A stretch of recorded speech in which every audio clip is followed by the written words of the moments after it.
لحظة ترحيل المستشار مرتضى منصور رئيس نادي الزمالك للسجن لتنفيذ حكم حبسه لمدة شهر في قضية سب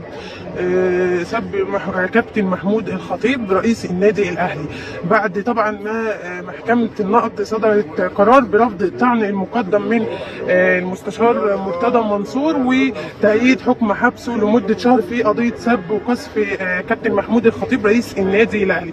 طبعا زي ما انتم شايفين دلوقتي يعني عربية الشرطة يعني تأخذ المستشار مرتضى منصور لترحيله للسجن لتنفيذ عقوبة الحبس لمدة شهر.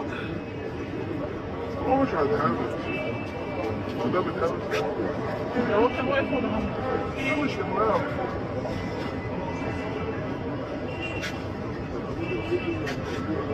منصور ايه؟